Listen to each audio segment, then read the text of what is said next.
इनकी भक्ति में तो कोई दोष दिखाई नहीं देता, किंतु फिर किसी कपट का आभास क्यों हो रहा है मुझे? अब तो मूषक जी ही कुछ पता लगाएं। ये कैसी काली छाया मेरी ओर बढ़ी आ रही है?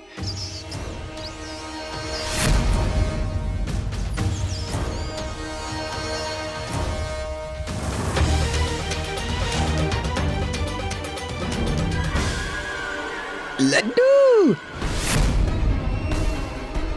मुझे क्षमा कीजिए प्रभु, मुझसे लड्डू देखकर रहा नहीं जा रहा है। लड्डू, अरे अरे अरे वो देखो, एक दुष्ट मूषक, पकड़ो उसे, बच के जाना ना पाए। अरे ये तो मेरे पीछे ही पड़ गए। कहाँ जाऊं, कहाँ छिपूं? इधर उधर भागता रहा तो प्रभु कैसे ढूंढेंगे मुझे?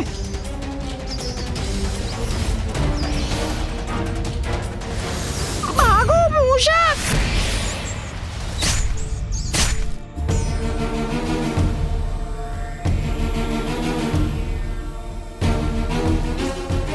इतने सारे लड्डू, अद्भुत। सेवक, इस थाल में लड्डू कम क्यों प्रतीत हो रहे हैं? वो एक मूषक था स्वामी। क्या? मूषक? हाँ स्वामी, उसी ने 2 लड्डू चुरा लिए हैं। इससे पूर्व कि मैं उसे रोक पाता, वो भाग गया। आप चिंता मत कीजिए, प्रतीत होता है मेरे वाहन मूषक जी लड्डुओं में से अपना भाग ले गए। अब ये लड्डू मेरे ग्रहण करने की बारी है। प्रभु, यदि आप हमें अनुमति दें तो अपने हाथों से आपको इन लड्डुओं का भोग करवाना चाहूंगा।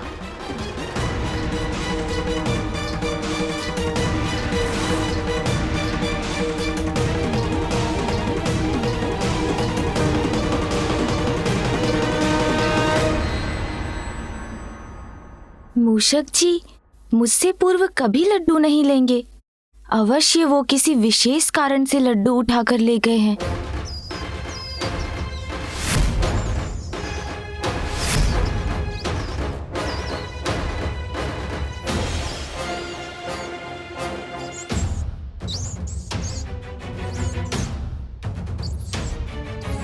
यहाँ से 2 मायावी पथ 2 दिशाओं में जा रहे हैं।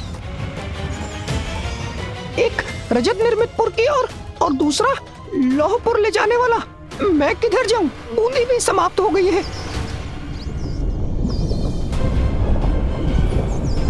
अरे ये सभी तत्व तो इस ज्वालामुखी पर्वत में प्रवेश कर रहे हैं।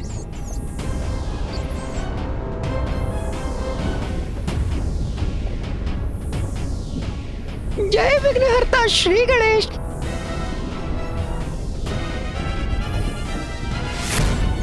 श्री गणेश, मेरी रक्षा कीजिए।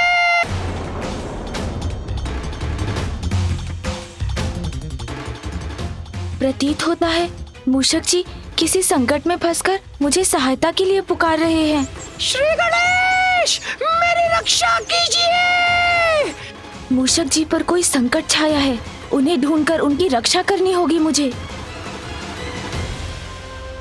शीघ्र ऐसा उपाय ढूंढना होगा जिससे मैं मूषक जी को ढूंढने यहाँ से चला भी जाऊं और किसी को ज्ञात भी ना हो। यही उचित होगा। ये सभी यहीं स्तंभित हो जाएंगे और मैं वो कर सकूंगा जो आवश्यक है।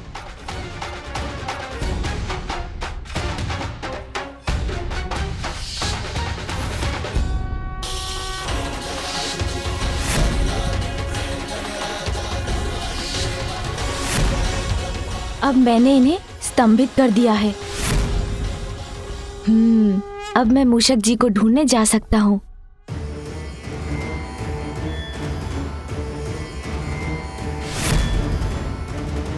चिंता मत कीजिए मूषक जी, गणेश ने आपकी पुकार सुन ली है। मैं आ रहा हूँ आपकी रक्षा करने के लिए। श्री गणेश, मेरी रक्षा कीजिए। यहाँ तो मूषक जी का स्वर सभी दिशाओं में गूंज रहा है। इसलिए वो किस दिशा में है ये ज्ञात करना कठिन है, किंतु कोई तो उपाय होगा। उन्हें ढूंढने में सहायक कोई तो सूत्र छोड़ा होगा मूषक जी ने।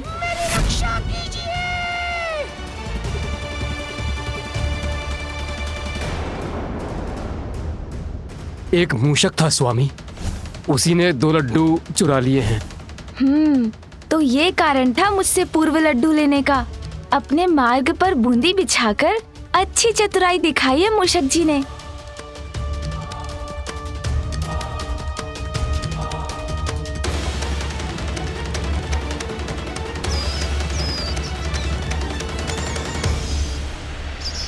दोनों ओर से प्राणों का संकट छाया है मुझ पर। प्रभु कहाँ हैं आप? रक्षा कीजिए प्रभु।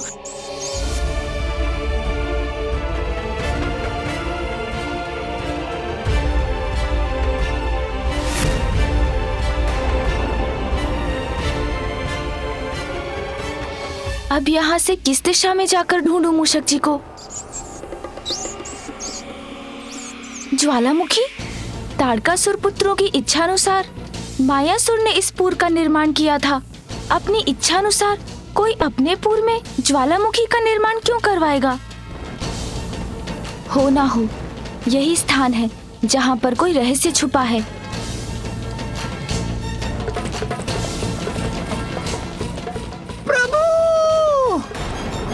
रक्षित कीजिए मुझे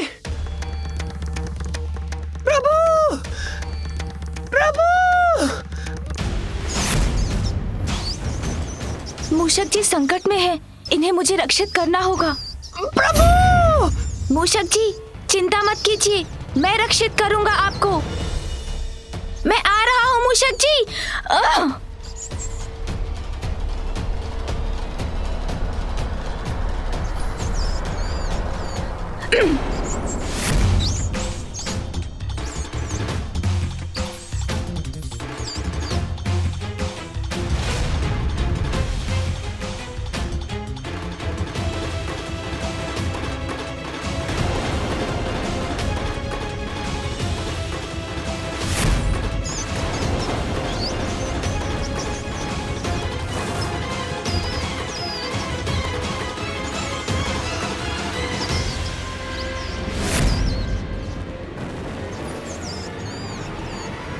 ये शाखा तो टूटने वाली है। छोटे संकट से मुक्त हुए तो ये बड़ा संकट मुख खोले खड़ा है प्रभु। चिंता मत कीजिए मूषक जी, मैं हूं ना आपके साथ।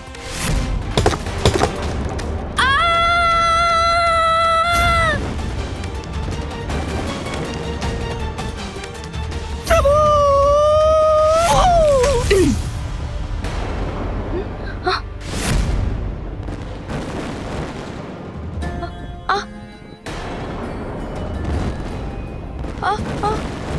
अरे अब तो ये शीला भी इस लावे में धसी जा रही है। ये तरंगी कहाँ जा रही है? प्रभु अब क्या होगा प्रभु? मूषक जी ऊंची छलांग लगाइए।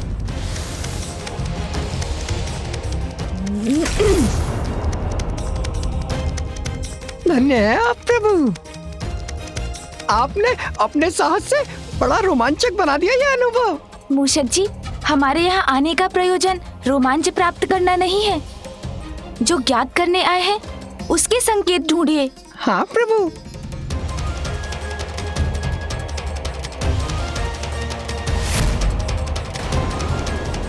आइए मूषक जी, अब जिस कार्य के लिए यहाँ आए हैं उसे पूर्ण करें। प्रभु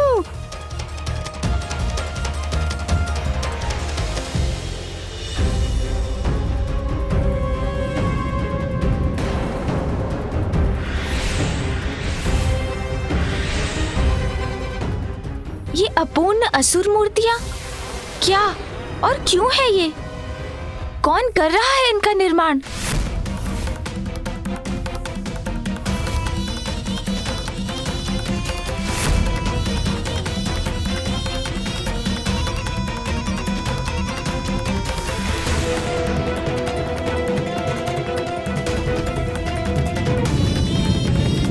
अब ये अग्नि की लपटें ऊपर उठकर ऐसे दिव्य अग्नि नेत्र का आकार लेंगी जिनसे महाविनाशी ऊर्जा प्रवाहित होंगी, जैसी महादेव के नेत्र से निकलती है। उस ऊर्जा से जो असंख्य असुर सैनिक देवताओं, पंचभूतों और त्रिपुर के तत्वों के मिश्रण से बन रही है, जीवित होगी और असुर सैनिकों में परिवर्तित होगी, जिसका विनाश असंभव है। जब तक ये पुर रहेंगे तब तक असुर सैनिक संपूर्ण संसार में असुर राज्य स्थापित करेंगे। शिव भक्ति की आड़ में इतना भयावह षड्यंत्र कौन रच रहा है?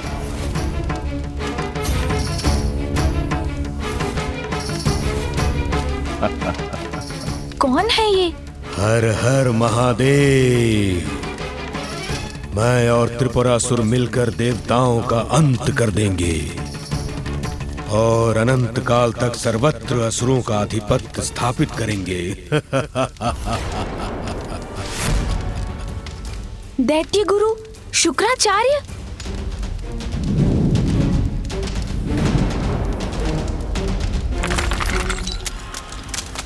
प्रतीत होता कोई छिपकर देख रहा है हमें। तो विलंब किस बात का? हम अभी चलकर उसका अंत कर देते हैं।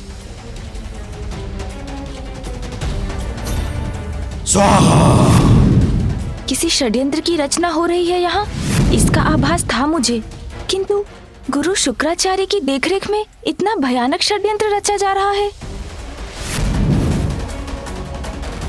यदि ये सफल हुआ तो सृष्टि से धर्म की नींव ही हिला देगा।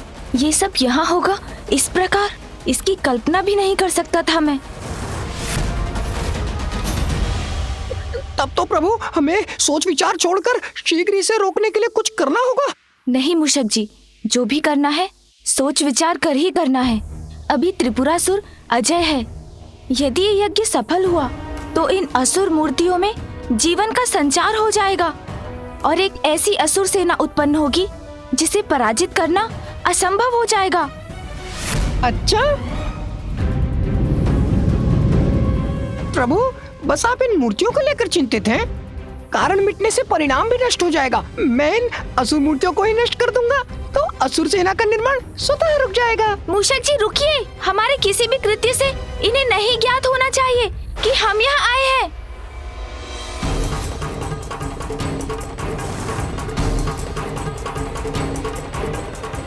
वो देखो, वो बड़े मूषक के साथ कौन है? चलो देखते हैं। अब देखिए प्रभु, मैं क्या करता हूँ। मूषक जी तो कुछ और ही समझ रहे हैं। शीघ्र इन्हें रोकना होगा।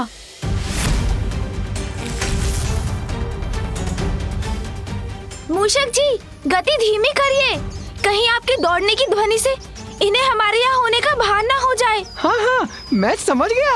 आप तनिक भी चिंता मत करिए प्रभु। इन मूर्तियों को तो मैं देखते देखते ही नष्ट भ्रष्ट कर दूंगा, फिर मात्र कण शेष रह जाएंगे। मूषक जी रुकिए।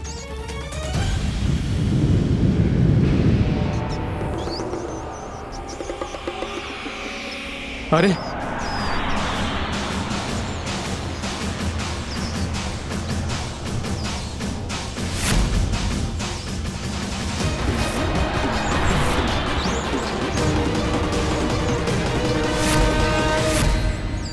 देखा आपने प्रभु, कैसे एक ही बार में मैंने इतनी मूर्तियों को ध्वस्त कर दिया।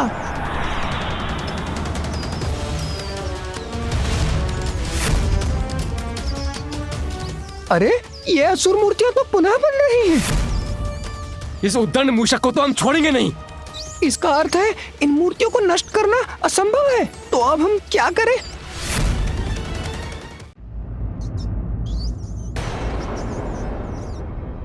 बहुत समय से ढूंढ रहे थे तुम्हें। अब आयो पकड़ में। बोलो तुम्हारा साथी कहाँ है? ये तो फंस गया मैं। अब तो प्रभु सहायता करेंगे तभी सुरक्षा होगी मेरी।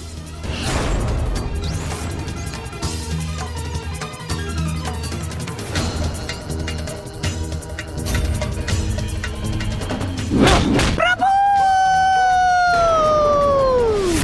मूषक जी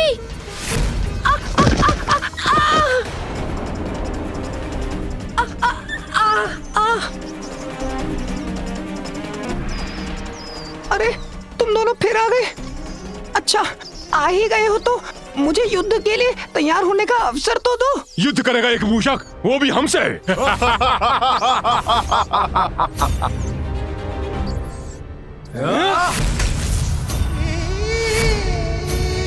अकेले नहीं है वो, मेरे साथ हैं मेरे वाहन मूषक जी। प्रभु थोड़ा शीघ्र आकर मुझे इनसे बचा भी तो सकते थे ना आप। हाँ अवश्य मूषक जी, किंतु फिर बिना सोचे विचारे कुछ करने का दंड आपको कैसे प्राप्त होता? सोच विचार तो तुमने भी नहीं किया, अन्यथा यहाँ आने की भूल नहीं करते गजमुख बालक। गजमुख अवश्य हो तुम, किंतु तुम्हें ज्ञात नहीं कि एक वास्तविक गज जैसा बल है हम दोनों में। अब हमारे हाथों मसले जाने के लिए तैयार हो जाओ तुम। इनके साथ युद्ध हुआ तो ध्वनि उत्पन्न होगी और ध्वनि से अन्य असुर भी सचेत हो जाएंगे। गुरु शुक्राचार्य को ज्ञात हो गया तो वो यज्ञ और भी शीघ्र पूर्ण करने में जुट जाएंगे और पिताश्री के भक्तों के पूर्व में उनकी अनुमति के बिना मैं यज्ञ में विघ्न डालने के लिए कुछ भी नहीं कर सकूंगा। इसलिए बुद्धि से कार्य लेकर इनसे छुटकारा पाना होगा मुझे। क्या हुआ गजमुख बालक? मैं के कारण जड़ हो गए क्या? आओ युद्ध करो हमसे। उचित कहते हैं आप। भय से मुक्ति का तो एकमात्र उपाय है आपसे युद्ध करना,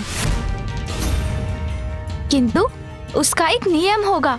युद्ध के समय किसी के भी मुख से एक भी स्वर नहीं निकलना चाहिए और यदि ऐसा हुआ तो उसे उसी क्षण पराजय स्वीकार करनी होगी। किंतु हम तुम्हारा नियम क्यों स्वीकार करें? मत कीजिए स्वीकार। वैसे मैं तो आपकी भलाई सोच रहा था, किंतु विचार कीजिए, यदि हमने ध्वनि उत्पन्न की तो गुरु शुक्राचार्य का ध्यान भंग हो जाएगा।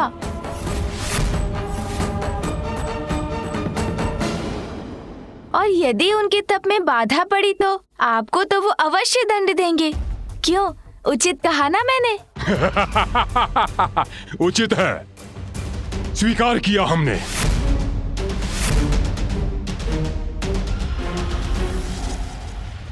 मूषक जी आप तो पीछे ही रहिए, ये युद्ध तो मुझे अकेले ही करना होगा।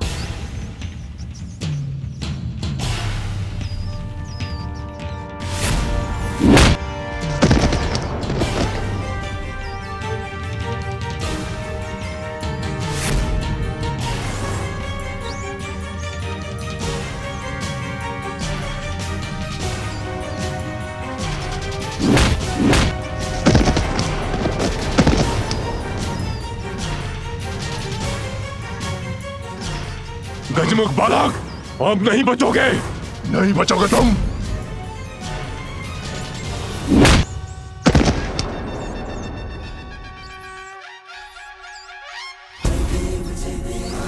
हमसे छल अभी बताता हूं।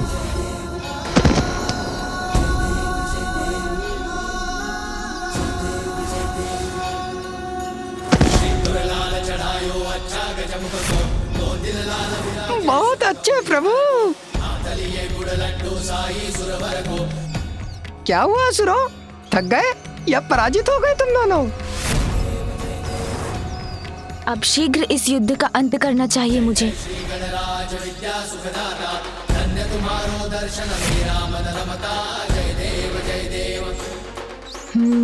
दहकता लावा है नीचे। प्रभु की योजना समझ गया मैं। अरे तुम दोनों तो बहुत बोल रहे थे, तुम में गज बल है। करो ना, है बल तो उसका प्रदर्शन भी करो, या मेरे समान मूषक ही बन गए हो तुम दोनों। ये मूषक हमें मूषक बुला रहा है। अब ये गजमुख बालक जीवित नहीं रहेगा।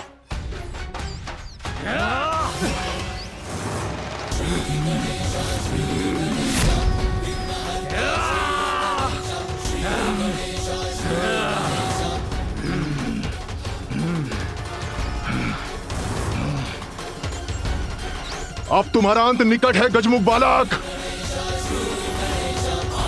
प्रतीत होता है आप दोनों क्लांत हो गए हैं, इसलिए धीमे धीमे बढ़ रहे हैं। आइए और तीव्र बढ़िए, वार कीजिए मुझ पर।